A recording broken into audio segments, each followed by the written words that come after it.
अस्सलाम वालेकुम। पिछले लेक्चर में हमने आपको TP-Link के एक राउटर WR1043ND से मुतारफ़ कराया था। फिर हमने उस राउटर के DHCP सेटिंग्स में जाकर अपनी मर्ज़ी के मुताबिक होस्ट IP एड्रेसेस की रेंज भी डिफ़ाइन की थी। आज हम इस राउटर की मज़ीद कॉन्फ़िगरेशन सीखेंगे। आइए देखते हैं।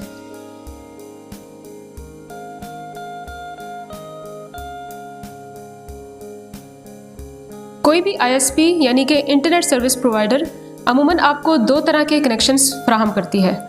Number 1 DSL, number 2 fibre optics. दोनों तरह के कनेक्शंस में ISP आपको एक डिवाइस भी देती है। ये कनेक्शंस अमूमन PPPoE इनकैप्सुलेशन के साथ होते हैं और इसके लिए ISP आपको एक यूज़र नेम और पासवर्ड भी देती है। राउटर में इंटरनेट कनेक्शन किस तरह से कॉन्फ़िगर किया जाए, आइए देखते हैं। इंटरनेट डिवाइस में से निकलने वाली ISP की फराहम करदा केबल को अपने राउटर के WAN पोर्ट के साथ कनेक्ट करें। इसके बाद राउटर की चारों में से किसी भी एक LAN पोर्ट को अपने कंप्यूटर के साथ कनेक्ट करें और गुज़िश्ता लेक्चर्स में बताए गए तरीके के मुताबिक राउटर के इंटरफेस को एक्सेस करें। यहाँ आपको लेफ़्ट साइडेड मेन मेन्यू में क्विक सेटअप के नाम से एक ऑप्शन नज़र आएगी। जब आप इस ऑप्शन को क्लिक करेंगे तो आपके पास क्विक सेटअप WAN कनेक्शन के नाम से एक विज़िट खुलेगा। यहाँ मुख्तलिफ ऑप्शंस होंगी। इसमें पहली ऑप्शन ऑटो डिटेक्ट के नाम से होगी। अगर आप पहली ऑप्शन यानी कि ऑटो डिटेक्ट को सिलेक्ट करके नेक्स्ट की ऑप्शन को क्लिक करेंगे तो ये ऑटोमेटिकली आपके इंटरनेट कनेक्शन से रिलेटेड इंफॉर्मेशन गैदर करना शुरू कर देगा और जैसे ही उसे WAN केबल के ज़रिए इंटरनेट कनेक्शन की इंफॉर्मेशन का पता चलता है वो नेक्स्ट विंडो डिस्प्ले कर देगा। इसी तरह एक और ऑप्शन डायनामिक IP की है। इस ऑप्शन को क्लिक करने के बाद जैसे ही आप नेक्स्ट का बटन क्लिक करेंगे राउटर आपकी ISP की तरफ से दी जाने वाले इंटरनेट कनेक्शन की इंफॉर्मेशन में से डायनामिकली IP को डिटेक्ट करेगा। इंटरनेट कनेक्शन की नोयत इस बात पर मुनहसर है कि आपकी ISP आपको स्टैटिक IP या डायनामिक IP या फिर PPPoE इनकैप्सुलेशन वाला इंटरनेट कनेक्शन फराहम करती है। बिल्कुल इसी तरह जब आप ऑप्शन स्टैटिक IP को क्लिक करेंगे तो आपके पास स्टैटिक IP इंटरनेट कॉन्फ़िगरेशन की एक विंडो खुलती है। यहाँ ISP की तरफ से प्रोवाइड की जाने वाली IP एड्रेस, सबनेट मास्क और डिफ़ॉल्ट गेटवे एड्रेस एंटर करेंगे और इसी तरह ISP की जानिब से प्रोवाइड किए जाने वाले DNS की इंफॉर्मेशन भी यहाँ डाली जाएंगी। यानी कि आपने अपने राउटर को एक लाइव स्टैटिक IP असाइन कर लिया है और डिफ़ॉल्ट गेटवे में यहाँ पे जो IP एड्रेस है वो दरअसल ISP के सर्वर का IP एड्रेस है और इसी तरह DNS की इंफॉर्मेशन में हम दरअसल ISP के DNS के सर्वर्स की IP एड्रेस मेंशन कर रहे होते हैं। अगर आपका इंटरनेट कनेक्शन PPPoE टाइप का है तो आप PPPoE ऑप्शन को सिलेक्ट करेंगे और फिर नेक्स्ट के बटन को क्लिक करेंगे तो आपके पास एक विंडो खुल जाएगी जहां आप ISP की तरफ से दिए जाने वाले यूज़र नेम और पासवर्ड को एंटर करेंगे और फिर नेक्स्ट कर देंगे। यहाँ हमारे पास राउटर की वायरलेस सेटिंग्स की एक विंडो खुलेगी। यहाँ वायरलेस नेटवर्क नेम की एक ऑप्शन नज़र आ रही है। ये दरअसल वायरलेस नेटवर्क की SSID है। SSID से मुराद सर्विस सेट आइडेंटिफायर है। जब आप किसी वायरलेस नेटवर्क को कॉन्फ़िगर करते हैं तो ये दरअसल आपके वायरलेस नेटवर्क का नाम होता है जो कि आपके वायरलेस नेटवर्क को आपके नेबरहुड नेटवर्क से डिफरेंशिएट करने के लिए इस्तेमाल होता है। यहाँ चूँकि हमें एक डिफ़ॉल्ट SSID नज़र आ रहा है सो हम इसे अपनी मर्ज़ी के मुताबिक तब्दील कर सकते हैं। मिसाल के तौर पर हम अपने SSID को टेस्ट के नाम से यहाँ मेंशन करते हैं और रीजन में पाकिस्तान लिखते हैं। फिर वायरलेस सेटिंग की तरफ आते हैं और यहाँ सिक्योरिटी को इनेबल करते हैं और नीचे PSK यानी कि प्री शेयर्ड की वैल्यू दे देते हैं। इसमें दो तरह की इंक्रिप्शन इस्तेमाल होती हैं, एक WPA और दूसरी WPA2। कम से कम 8 कैरेक्टर्स तक की यहाँ पे एक्सेप्टेबल है। जैसा कि हमने यहाँ रेडियो 100 के नाम से ये की मेंशन की है।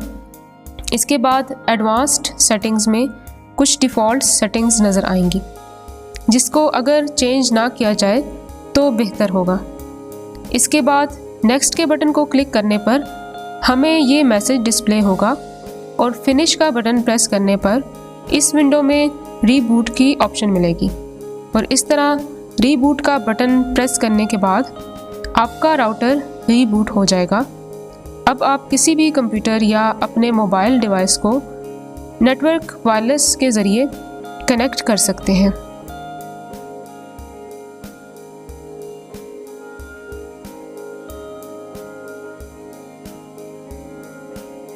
WPS से मुराद वाईफाई प्रोटेक्टेड सेटअप है। राउटर के WPS फंक्शन के ज़रिए हम अपने वायरलेस नेटवर्क को एक प्री शेयर्ड की असाइन करके उसे सिक्योर बना देते हैं। WPS की ऑप्शन को डिसेबल भी किया जा सकता है। वो कैसे करेंगे, आइए देखते हैं। अपने राउटर के लेफ़्ट साइडेड मेन मेन्यू में जाएं और WPS की ऑप्शन को क्लिक कर दें। यहाँ एक विंडो खुलेगी जिसमें WPS की ऑप्शन बाय डिफ़ॉल्ट इनेबल्ड नज़र आएगी। इसके अगेंस्ट एक बटन नज़र आएगा। इसे क्लिक करने पर आपके राउटर का WPS फंक्शन डिसेबल हो जाएगा, यानी कि आपके वायरलेस नेटवर्क को अब एक्सेस करने के लिए किसी किस्म के पासवर्ड की ज़रूरत नहीं। WPS की सर्विस को दोबारा इनेबल करने के लिए आप अपने राउटर की WPS की सेटिंग्स में जाके इसको दोबारा इनेबल भी कर सकते हैं।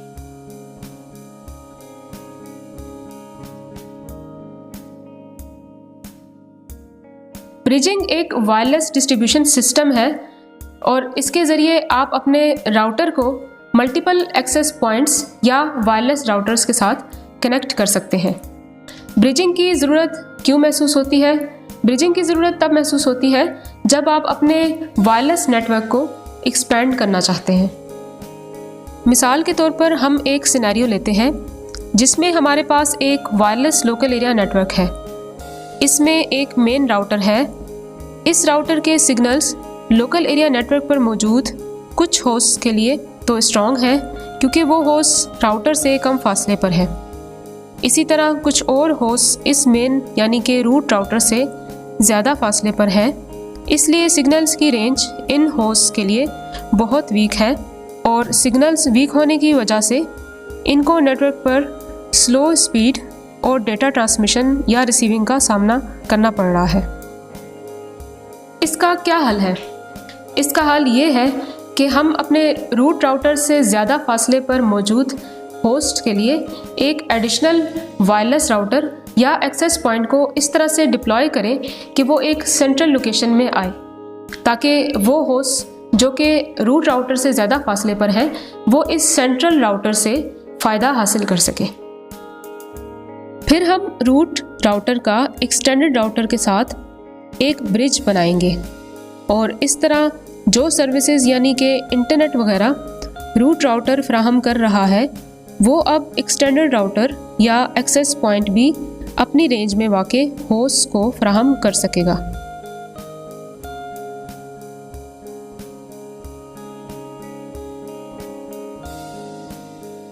एक राउटर को मेन यानी कि रूट राउटर के साथ ब्रिज करने के लिए कुछ रूल्स दरकार है। वो रूल्स क्या हैं, आइए देखते हैं। सबसे पहले इस चीज़ का ख्याल रखें कि एक्सटेंडेड राउटर की IP मेन राउटर की IP से मुख्तलिफ हो, यानी कि बिल्कुल जिस तरह हमने अपने राउटर की लोकल एरिया नेटवर्क की ऑप्शन को क्लिक करके LAN की सेटिंग में गए थे और यहाँ एक्सटेंडेड राउटर का IP एड्रेस देंगे। मिसाल के तौर पर हम एक्सटेंडेड राउटर को IP एड्रेस देते हैं 192.168.1.2 जो कि हमारे नेटवर्क यानी कि 192.168.1.0 का हिस्सा है। अब हम सेव का बटन प्रेस करेंगे। इससे अगला काम हम ये करेंगे कि चूँकि हमने मेन यानी कि रूट राउटर के अंदर DHCP की सेटिंग्स की थी, लिहाजा हम अपने एक्सटेंडेड राउटर के अंदर DHCP को डिसेबल कर देंगे ताकि नेटवर्क पर दोनों राउटर्स के दरमियान DHCP के मामला में कोई कॉन्फ्लिक्ट ना आ सके। DHCP को डिसेबल करने के लिए हम लेफ़्ट साइडेड मेन मेन्यू में जाएंगे और DHCP को एक्सटेंड करके DHCP सेटिंग में जाएंगे और फिर जो विंडो खुलेगी उसमें DHCP को डिसेबल करके सेव कर देंगे। यूँ एक्सटेंडेड राउटर पर DHCP डिसेबल हो जाएगा। अब हम अगले स्टेप की तरफ आते हैं जिसमें हम मेन राउटर यानी कि रूट राउटर में एक्सटेंडेड राउटर की कॉन्फ़िगरेशन करेंगे ताकि हम एक ब्रिज बना सकें। सबसे पहले हम लेफ़्ट साइडेड मेन मेन्यू में वायरलेस में जाएंगे। यहाँ वायरलेस की सेटिंग्स को क्लिक करेंगे तो हमारे पास ये विंडो खुल जाएगी। यहाँ हम ऑप्शन में इनेबल WDS ब्रिजिंग को चेक करेंगे तो हमारे पास कुछ मज़ीद ऑप्शंस खुलेंगी। SSID में हम अपने एक्सटेंडेड राउटर या फिर एक्सेस पॉइंट का SSID मेंशन करेंगे। मिसाल के तौर पर हमारे एक्सटेंडेड राउटर का SSID EXTRT है और इसी तरह मैक एड्रेस में हम अपने एक्सटेंडेड राउटर का मैक एड्रेस लिखेंगे और फिर की टाइप में हम वो की टाइप सेलेक्ट करेंगे जो हमारे एक्सटेंडेड राउटर का या एक्सेस पॉइंट का की टाइप है और फिर सेव का बटन प्रेस करेंगे। अब हम अपने उन होस्ट को अपने इस एक्सटेंडेड राउटर के साथ कनेक्ट कर सकते हैं जो इस राउटर से करीब तरीन फासले पर है।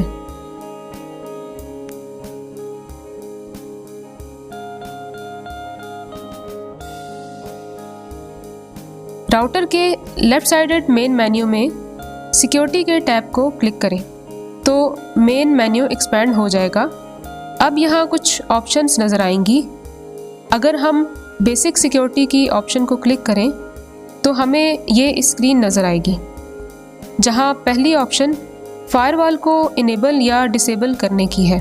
फायरवॉल एक ऐसी सर्विस होती है जिसके ज़रिए आप अपने नेटवर्क पर मौजूद होस्ट को बाहर की दुनिया यानी कि इंटरनेट पर हैकर्स वगैरह से महफूज रख सकते हैं। यहाँ हमारे पास एक SPI फायरवॉल की ऑप्शन नज़र आ रही है।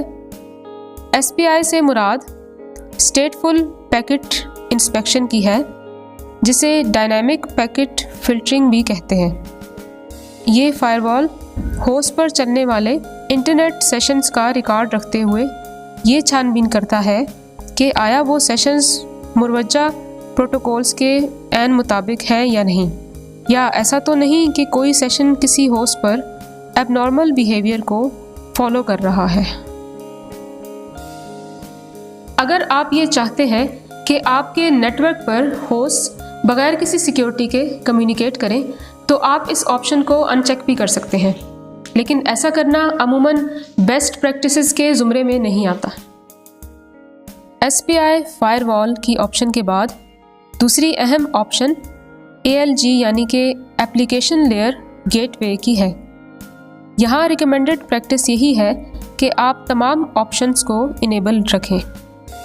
ये ऑप्शंस मुख्तलिफ एप्लीकेशन लेयर एप्लीकेशंस और सर्विसेज जैसे FTP वगैरह को इस काबिल बनाती हैं कि होस्ट और इंटरनेट के माबैन इन एप्लीकेशंस के ज़रिए फाइल्स या इंफॉर्मेशन वगैरह का तबादला हो सके और इसके अलावा राउटर मुतल्लिका एप्लीकेशंस की पोर्ट्स और एड्रेसेस की ट्रांसलेशन भी कर सके। अब चलते हैं सिक्योरिटी के एक और टैब एडवांस्ड सिक्योरिटी की तरफ। यहाँ आपको कुछ एडवांस्ड सिक्योरिटी कॉन्फ़िगरेशंस नज़र आएंगी। यहाँ पहली ऑप्शन आपको पैकेट स्टैटिक इंटरवल की नज़र आएगी। इसकी डिफ़ॉल्ट वैल्यू 10 सेट कर दी गई है। इस वैल्यू को हम 10 या 60 के दरमियान कोई भी वैल्यू सेट कर सकते हैं। पैकेट स्टैटिक इंटरवल किसी भी पैकेट के स्टैटिस्टिक्स का टाइम बताता है। ये statistics SYN flood, UDP flood और ICMP फ्लड के एनालिसिस में इस्तेमाल होते हैं। इन टर्म्स के बारे में मज़ीद डिटेल हम इसी लेक्चर में आगे पढ़ेंगे। अब हम अगली ऑप्शन DOS यानी कि डिनायल ऑफ सर्विस की तरफ आते हैं। DOS यानी कि डिनायल ऑफ सर्विस एक तरह का नेटवर्क अटैक है और ये नेटवर्क को बिल्कुल स्लो कर देता है। ये उस वक्त वक़ूअ पज़ीर होता है जब नेटवर्क पर ट्रैफिक को बहुत ज़्यादा बढ़ा दिया जाए। ये फिनोमेना पिंग ऑफ डेथ या टीयर ड्रॉप अटैक के ज़रिए हो सकता है। ये अमूमन हैकर्स की जानिब से होता है और इसमें मकसद किसी भी ऑर्गेनाइजेशन के नेटवर्क को बिल्कुल नाकारा बना देना होता है। इस मुसीबत से बचने के लिए आपको अपने राउटर की एडवांस्ड ऑप्शन में जाकर DOS को इनेबल करना पड़ेगा और DOS की ये ऑप्शन उस वक्त काम करेगी जब आप राउटर के लेफ़्ट साइडेड मेन मेन्यू में सिस्टम टूल्स की ऑप्शन को क्लिक करके स्टैटिस्टिक्स में ट्रैफिक स्टैटिस्टिक्स को इनेबल कर देंगे। इससे अगली option enable ICMP flood attack filtering की है। ICMP फ्लड अटैक से मुराद आपके लाइव सर्वर या राउटर पर पिंग कमांड से अटैक करना है। इस केस में आपका राउटर या लाइव सर्वर हैकर की जानिब से मुसलसल भेजे जाने वाली पिंग कमांड की वजह से रिस्पॉन्स के काबिल नहीं रहता और नतीजतन आपके राउटर की मेमोरी हद से तजावज़ कर जाती है। इस फिनोमेना को बफर ओवरफ्लो भी कहते हैं। इस सूरत हाल से बचने के लिए अपने राउटर की ICMP फ़िल्टरिंग की ऑप्शन को इनेबल कर दें। इसी तरह अगली ऑप्शंस UDP फ्लड फ़िल्टरिंग और TCP SYN फ्लड अटैक की हैं। UDP और TCP फ्लडिंग अटैक की सूरत में अटैकर बहुत से UDP और TCP पैकेट्स को रैंडमली आपके राउटर या लाइव सर्वर को भेजता है और आपके नेटवर्क को राउटर या लाइव सर्वर की तरफ से कोई रिस्पॉन्स मौसूल नहीं होता। इस सिचुएशन से बचने के लिए UDP और TCP फ्लड अटैक फ़िल्टरिंग को इनेबल कर देंगे। अगर आप चाहते हैं कि आपके राउटर की WAN पोर्ट को किसी किस्म की पिंग कमांड एक्सेस ना कर सके तो आप ignore ping packet from WAN port option को चेक कर दें। इसी तरह LAN पोर्ट्स की सिक्योरिटी के लिए forbid ping packet from LAN की ऑप्शन को चेक करें और आखिर में इन सेटिंग्स को सेव करने के लिए सेव का बटन प्रेस कर दें। जिस तरह से हमने अपने नेटवर्क को सिक्योर करने के लिए एक फायरवॉल कॉन्फ़िगर किया, बिल्कुल इसी तरह अपने राउटर को सिक्योर करने के लिए हम उसका डिफ़ॉल्ट पासवर्ड भी चेंज करेंगे। इस संबंध में आप राउटर के लेफ़्ट साइडेड मेन मेन्यू में जाएं और वहां सिस्टम टूल्स की ऑप्शन को क्लिक करें तो ये मेन्यू एक्सपेंड हो जाएगा। जैसा कि हमें मालूम है कि हमारे राउटर का डिफ़ॉल्ट यूज़र और पासवर्ड एडमिन है, इसको तब्दील करने के लिए हम सिस्टम टूल्स में पासवर्ड को क्लिक करेंगे तो हमारे पास ये विंडो खुल जाएगी। यहाँ पहली विंडो में ओल्ड यूज़र यानी कि एडमिन लिखेंगे, फिर ओल्ड पासवर्ड एडमिन देंगे, फिर नीचे न्यू यूज़र की जगह अपनी मर्ज़ी से नया यूज़र दे देंगे और पासवर्ड भी तब्दील कर देंगे और सेव का बटन प्रेस कर देंगे। इसके साथ ही ये लेक्चर ख़त्म होता है। तब तक के लिए अल्लाह हाफ़िज़।